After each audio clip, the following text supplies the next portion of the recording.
Here are your instructions for the Ring a Rosie block.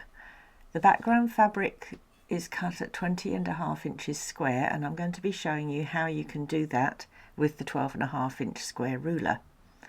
You'll also need a piece of stabilizer to go on the back. For the circles, I started by cutting a square of each and a square of fusible web. I've also given you the circle radius for reference if you're going to be using a compass. For the doll fabrics, each of the dolls has a name, and I've given you the fabric numbers for the head, body and arms and skirt, so the 3 pieces for each dolly, and I've given you an indication of the size of piece approximately that you'll need to cut them from. So I took my fabric, I folded it in half, and then I folded it in half again. And then I used my square ruler to do the cutting.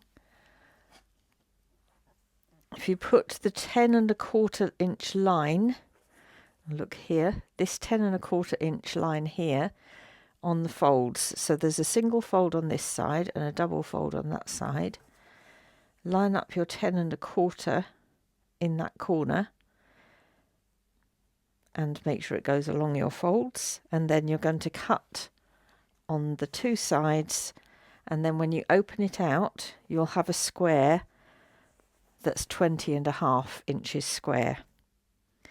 Now it's also useful to fold it and press it to mark some lines for placing your applique pieces later on. So I'm going to fold it in half again. So that's how it was when I cut it. And then if you fold it up like this, so that's my centre, you can then press and that will mark your diagonal lines for putting the dollies on. For making the circles, I've cut a 6 inch square of my outer fabric and a 4 inch square of my inner fabric.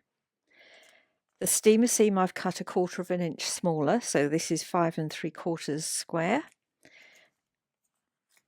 And this one is 3 3/4 square. I'm going to put the steamer seam on the back of the fabric. Just take the paper off. And I'm going to line it up so that there's a margin around the steamer seam. Gave myself a little bit of room. It's only about 1/8 inch, so just line it up, and that's going to stop the glue from oozing out when I iron this on. Now once I've done this, because I'm using the circle cutter, I'm going to be marking the centres of my circles. If you're just tracing from the template, you don't need to do that. I'm going to mark the centre, so because I've cut a 6 inch square of fabric, I'm going to mark the 3 inch line in from the outside of the fabric. I'm just going to use a pencil to do that.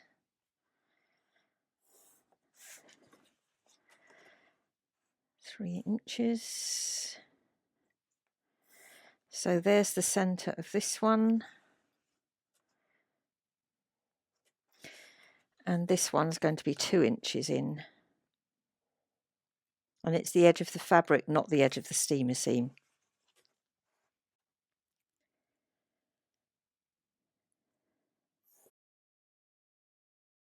For using the quick trim ruler, your pin is going to go at this line here, which is the 1/2 inch point there. It's actually 1 inch from the end of the ruler, but it's in the middle of all these little holes here. Your pen or pencil, a mechanical pencil is the easiest to use. For the small circle is going to go in this mark here,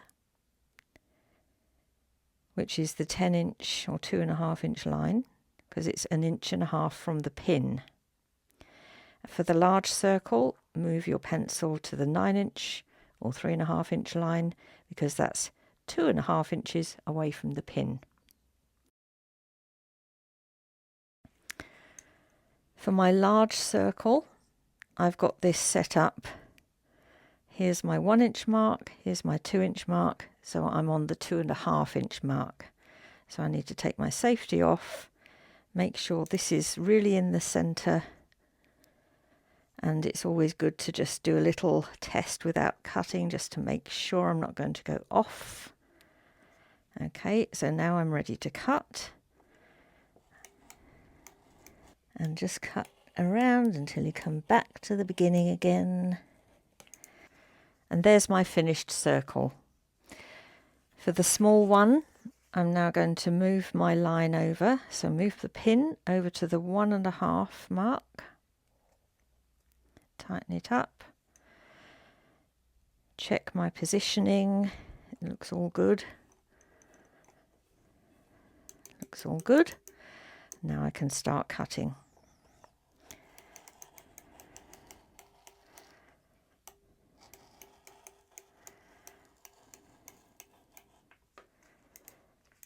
And there's my circle. Sometimes you get just a little bit on the edge, so you can just neaten that up with your scissors.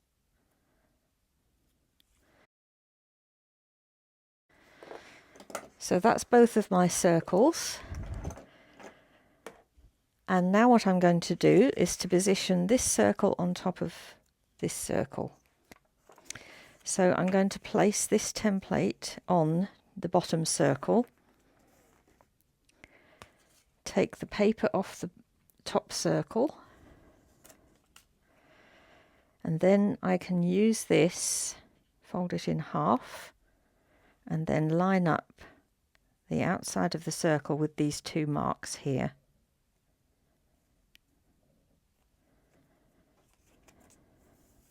And there we go. All our dollies have got names, and I found that much easier for keeping track of all the pieces. So each dolly has 3 pieces and they do overlap slightly. So I traced all mine onto the steamer seam, remembering to trace onto the side that the glue is stuck to, and then cut them out roughly and iron them onto the back of the fabrics. The instructions tell you which number of fabric, and so I actually wrote those numbers onto my steamer seam as well, and that made it much easier to find the right fabric for each of the dolls. And then once you've got the steamer seam fused on, you can cut out everything on the line. And I've then matched up all the pieces for my individual dollies by name. I'm going to place this placement chart onto my light box.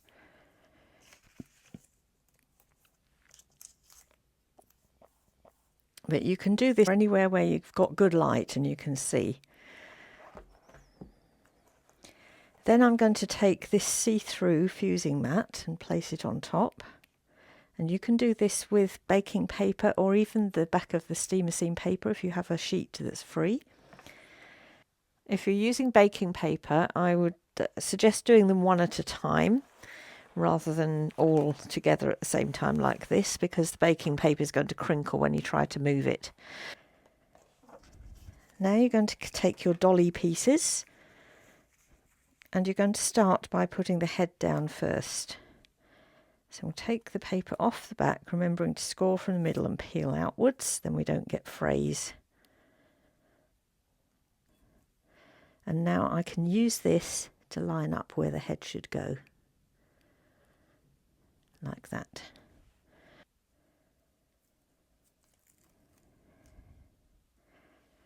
This goes over the top of the head. Use this dashed line to line up the bottom, and these lines to line up left and right.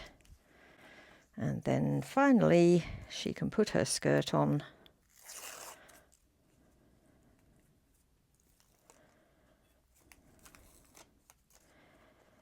And that's going to overlap the body somewhat. You can see where the bottom's going there. And the outsides. I've now got all the dollies.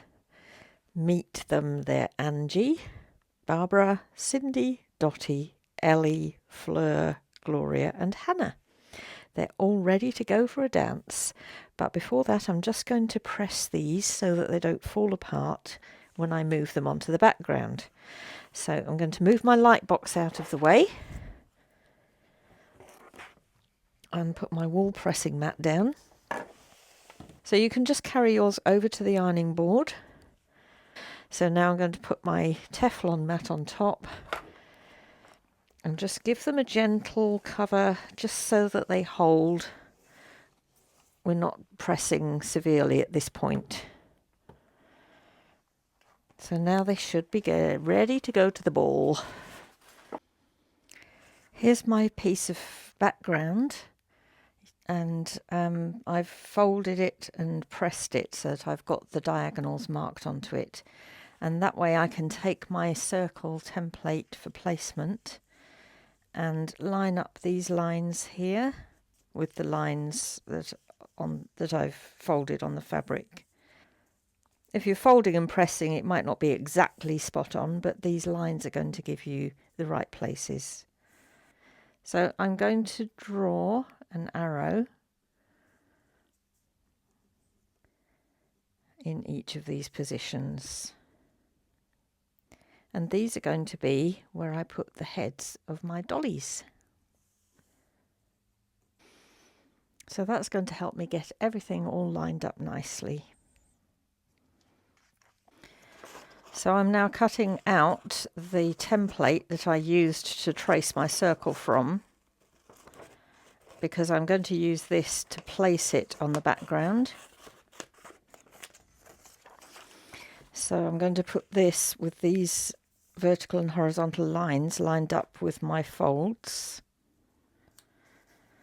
And then I can use my friction pen again to mark the position for my centre circle. There, and then I can place my circle on there. Here's my background all marked up. I've got my centre circles.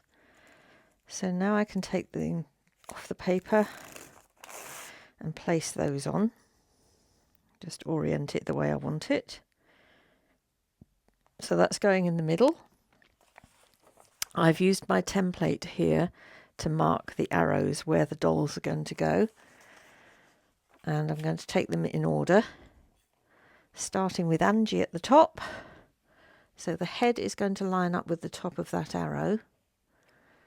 And you want to make sure the middle of the skirt lines up with your central mark that you made earlier. Mine's here. So we're just going to position them all before we fuse everything down. Here's Barbara, or Barbie.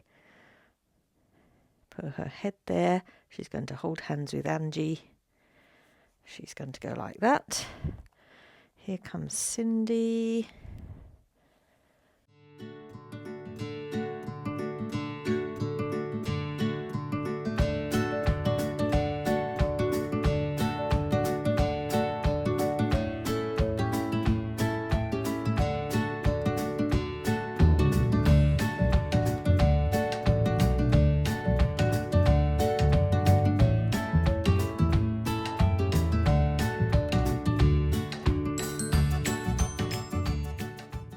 So, have we got anything that we need to just fiddle with a bit?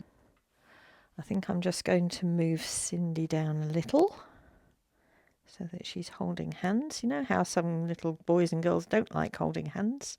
Cindy must be one of them. And then Dotty, she can move out a bit.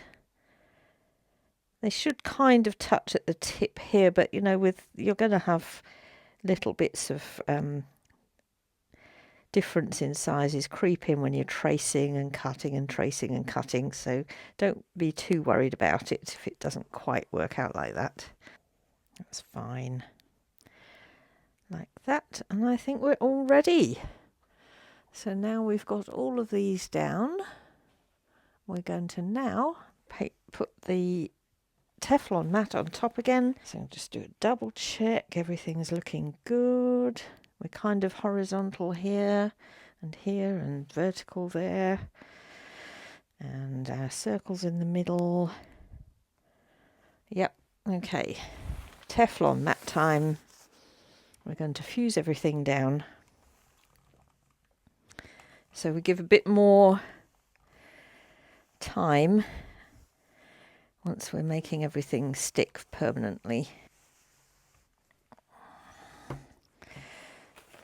And there we go. So once you've done that, just make sure everything's stuck down okay.